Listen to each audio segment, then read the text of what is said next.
일제강점기에 유관순 열사는 18살이었어요. 1919년 이화학당, 지금의 이화여고를 다니고 있었고 천안 병천 감리교회 학생이기도 했습니다.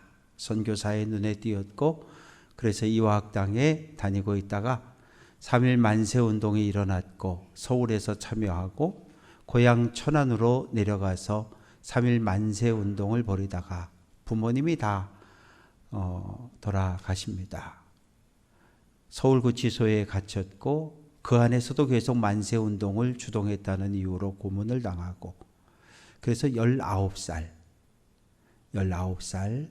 나이에 순교를 당합니다. 동해에 가면 천곡 감리교회가 있습니다. 최인규 권사님이라는 분이 있는데 천황도 사람이다.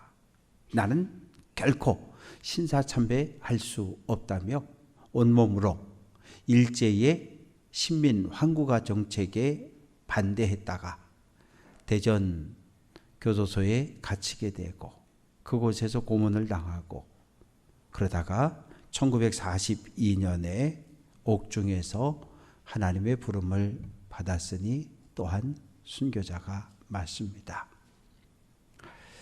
일제강점기에서 해방되고 2년 되었을 때 1947년 5월에 서규원 목사님은 철원 장흥교회의 담임으로 부임을 하게 됩니다. 일제강점기에서 해방은 되는데 연합군이 그냥 38도선을 기준으로 남과 북을 갈라버렸어요. 철원, 화천, 양구 모두 382북이었기 때문에 공산당의 통치를 받고 있었습니다. 그러다가 전쟁이 벌어졌죠. 1950년 6.25 한국전쟁 때 공산당이 남침을 하게 되고 또 북진했다가 일사후퇴하게 되고 교인들이 주변에서 목사님 내려가시지요. 그런데 나는 못 간다고.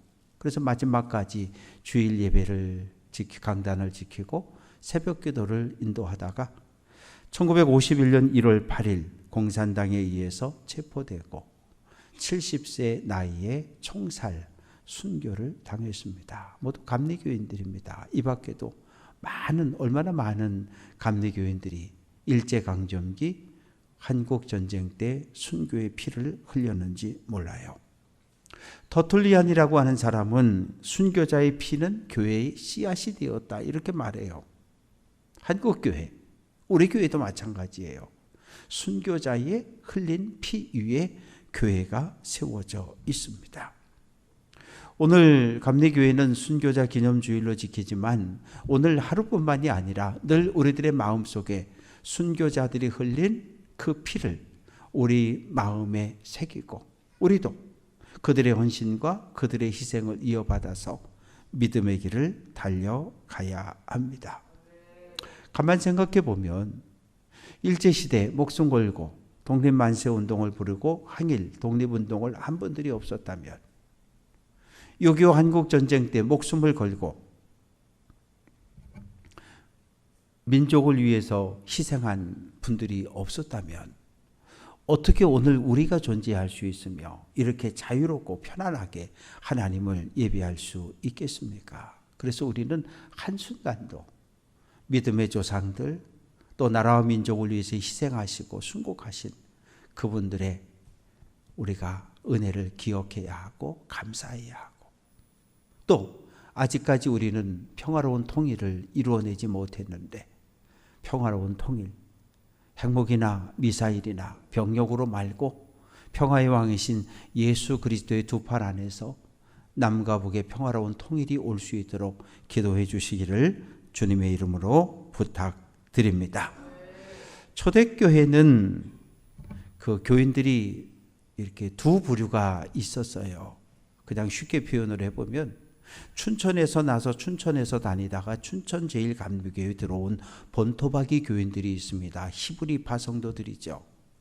그리고 다른 나라 타지에 가서 살다가 이제 나중에 이 예루살렘에 와서 살면서 예수를 영접하게 된 그 사람들을 디아스포라 또는 헬라파 성도라고 불러요. 두 부류의 교인들이 교회 안에 모여 있었는데 그 중에 스데반이라고 하는 사람이 있습니다. 스데반도 헬라파 성도 중에 한 사람입니다. 이 교회는 굳이 하는 일을 했어요. 왜? 교회 안에 홀로 된 여인들, 과부들이 있었거든요.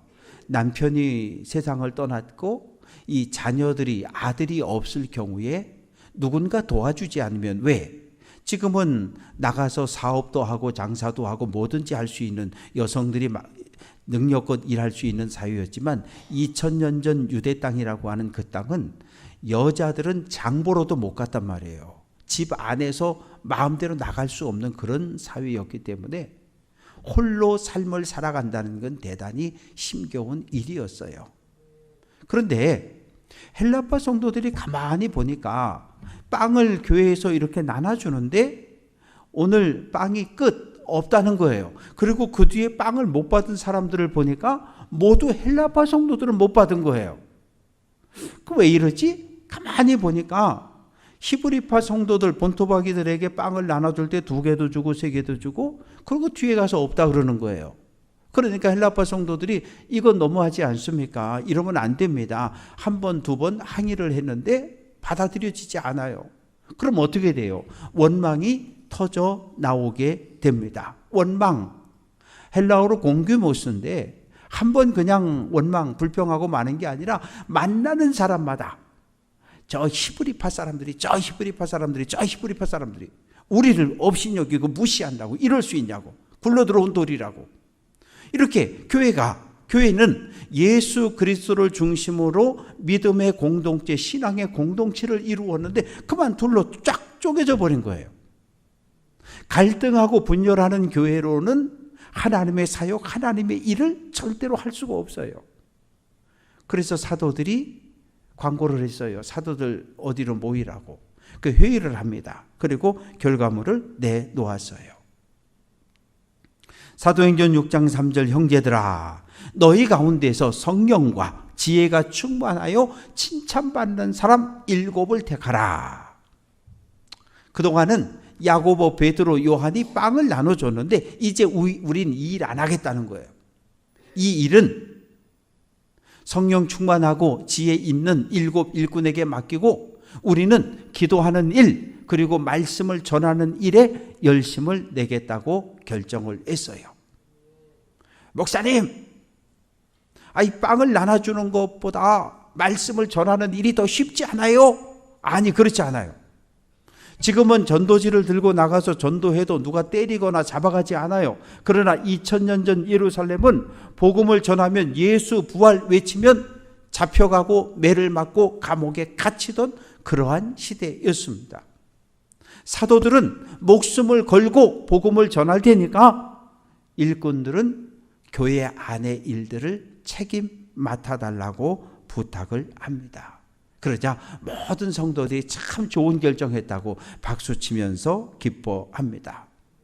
그래서 믿음과 성령에 충만한 사람 7을 선택을 하게 됩니다. 선출을 하게 되는데 첫 번째 이름이 스데반이라고 하는 이름이에요. 헬라어 스테파노, 면류관이라는 의미입니다. 운동 경기에서 1등을 한 사람에게 월계수로 면류관을 만들어 씌워줬는데 그것을 상징하는 이름이지요. 하나님과 올바른 관계를 맺은 사람이었고 하나님의 음성에 철저하게 순종하는 사람이었고 성령의 인도함을 따라 살아갔던 사람.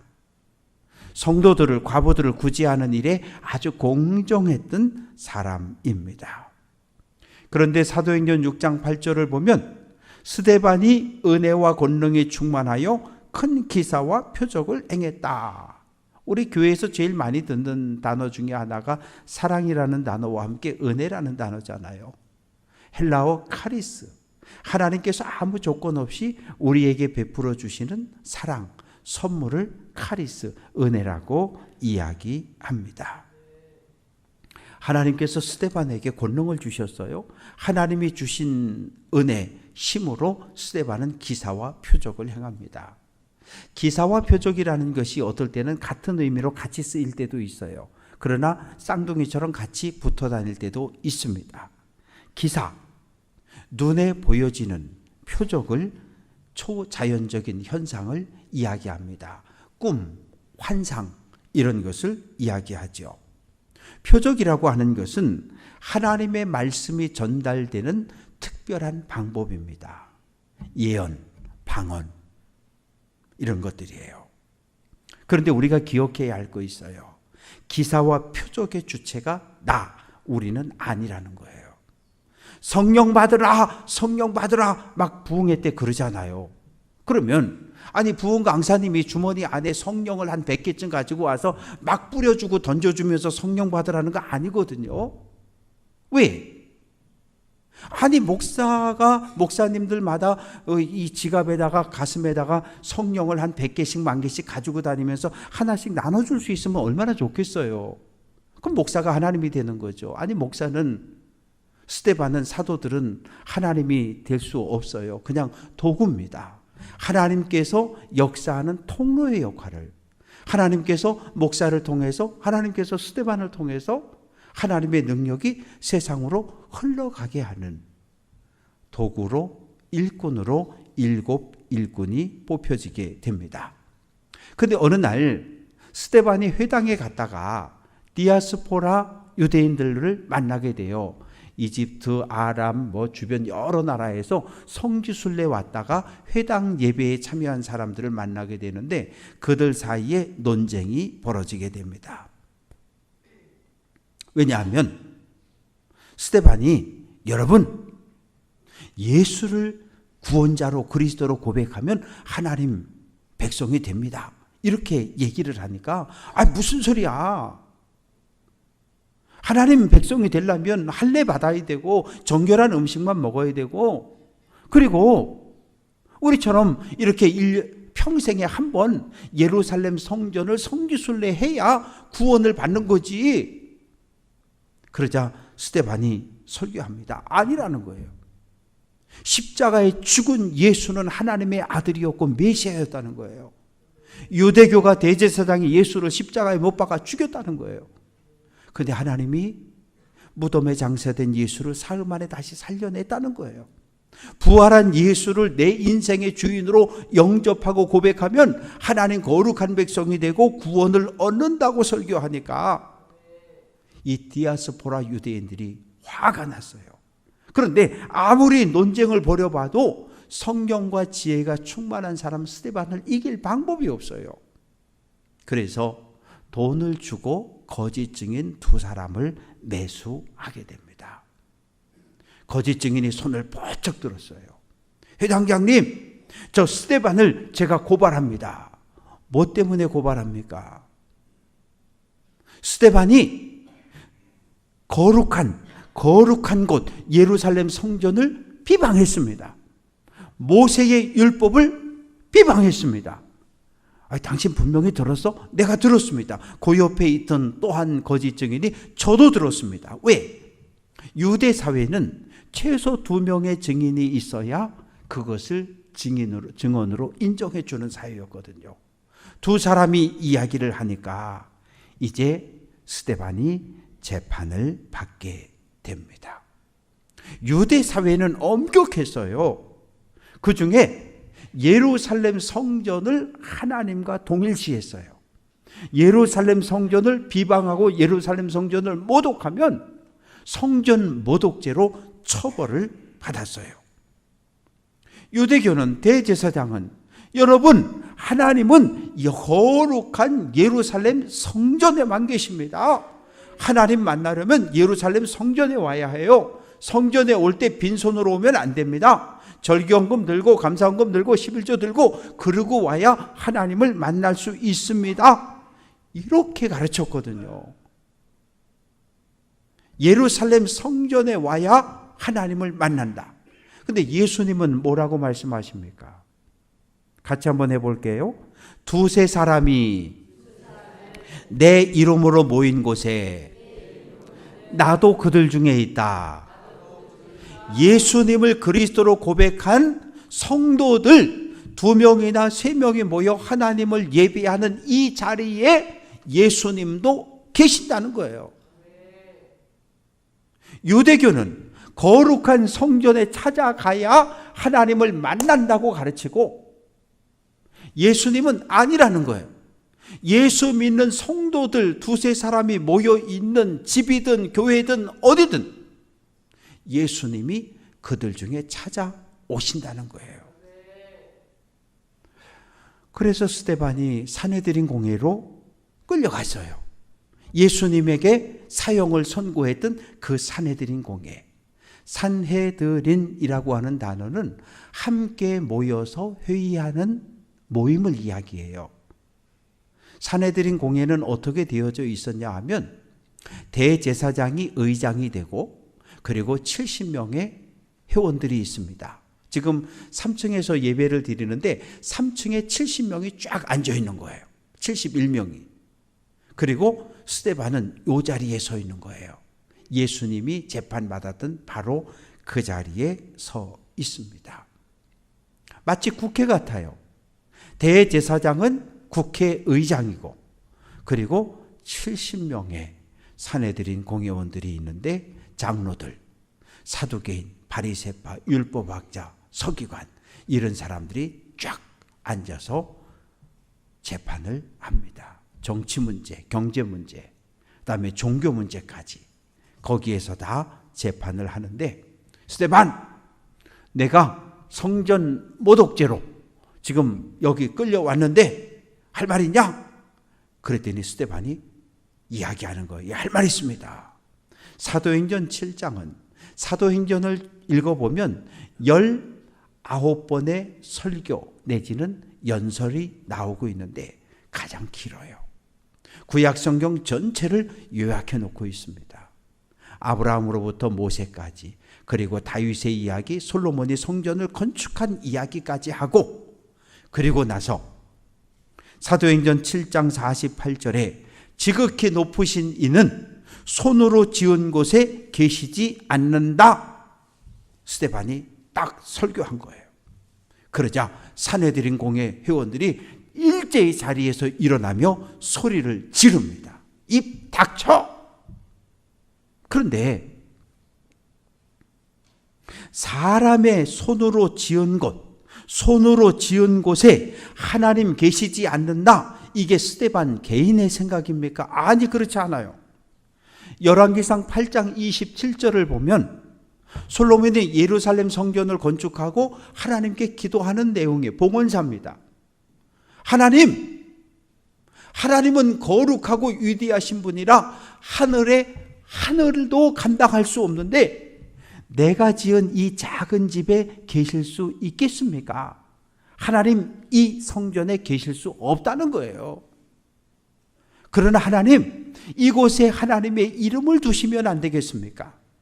누구든지 성전에 와서 하나님의 이름을 부르며 죄 사함 받기를 기도할 때 죄를 사해 주시고, 누구든지 마음의 답답함을 가지고 성전에 올라와서 하나님 앞에 기도하고 부르짖을 때 하늘문 여시고 복을 주시면 안 되겠습니까? 그래서 하나님께서 이름을 두기로 약속한 장소가 예루살렘 성전입니다. 그런데 대제사장은, 유대교는 이 예루살렘 성전이, 하나님은 예루살렘 성전에만 계신다는 거예요. 당시 모든 신전은 크고 화려했어요. 신을 만나려면 사람이 신전을 가야 돼요. 그런데 유대교도 하나님을 만나려면 성전으로 오라는 거예요. 제물을 들고 오라는 거예요. 구약 성경을 읽어보면 예언자들이 이야기합니다. 하나님은 천지 만물을 창조하신 창조주이신데 사람의 손으로 만들었다? 그건 뭐예요? 그건 우상입니다. 우리가 이야기하는 이 땅에 눈에 보이지는 모든 우상은 하늘에서 뚝 떨어진 건 하나도 없어요. 사람의 손으로 만들고 가공한 것이 신이 되어져 버린 거예요. 사람의 손으로 만들어낸 것이 우상인 거예요. 그러자 산헤드린 공회 회원들이 화가 났어요. 아니, 이 거룩한 성전에 하나님이 계신데 저놈이 하나님이 안 계신다고 이야기하니까 화가 났어요. 스데반이 설교를 이어갑니다. 여러분, 여러분의 조상들이 선지자를 핍박하고 죽이지 않았습니까? 여러분은 선지자의 후손임을 자랑하면서 하나님의 아들 예수, 메시아 예수를 십자가에 못 박아 죽이지 않았습니까? 여러분이 십자가에 못 박아 죽인 예수를 하나님이 다시 살리셨습니다. 나는 부활한 예수를 만난 부활의 증인입니다라고 외쳤어요. 그러자 사내들인 공의 회원들이 이를 갈면서 소리를 막 지르기 시작합니다. 저놈 죽여라, 저놈 죽여라, 그러는 거죠. 마음의 찔림을 받았으면 회개할 수 있는 좋은 기회가 주어진 거예요. 마음의 찔림이 있을 때 우리는 회개할 수 있어요. 그런데 사내들인 공의 회원들은 마음의 찔림을 받았지만 회개하지 않아요. 그리고 스데반을 죽입니다. 그런데 그 고난 가운데 스데반은 하늘을 바라봐요. 하늘이 열리고 하나님 계신 보좌 우편에 서신 예수님을 바라보게 됩니다. 세상 법정, 사내들인 법정, 예수에게 사형을 선고했던 그 법정은 스데반 사형. 그런데 예수님은 스데반의 변호사가 되어서 스데반은 무죄라며 하나님께 탄원하고 있습니다. 스데반은 대제사장도 사내들인 공회 회원들도 거룩하다고 주장하는 바리새인도 보지 못한 열려진 하늘을 보게 됩니다. 하늘이 열리고 인자가 하나님의 우편에 서신 것을 본다라고 외쳤을 때 사내들인 공회 회원들이 소리칩니다. 저놈 죽여라, 저놈 죽여라.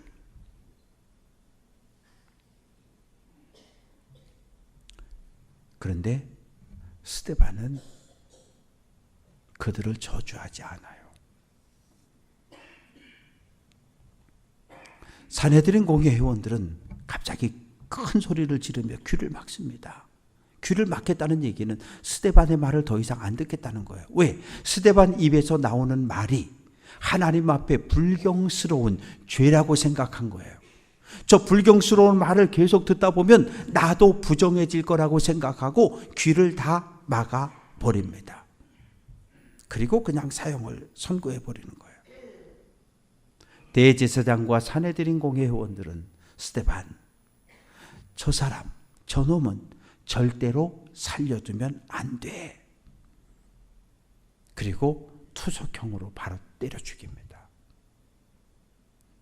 율법을 보면 레위기 24장은 하나님의 이름을 모독했을 때, 신성을 모독했을 때 돌로 쳐 죽이라고 되어 있고, 신명기 13장은 하나님을 버리고 우상을 섬겼을 때 돌로 쳐 죽이라고 명령하고 있어요. 투석형이 결정이 되어도 지켜야 될 거 있습니다. 첫째는 예루살렘 성 밖으로 끌어내야 하고요. 낭떠러지기나 아니면 그 죄인의 키보다 2배 정도 되는, 제가 1m 70이니까 1m 50 이상의 높은 단 위에 세우고 옷을 벗기고 그리고 거기서 밀어서 떨어뜨리는 거예요. 혹 떨어져서 죽었으면 모르지만 죽지 않으면 거짓 증인 2사람이 먼저 큰 돌을 가슴에 던집니다.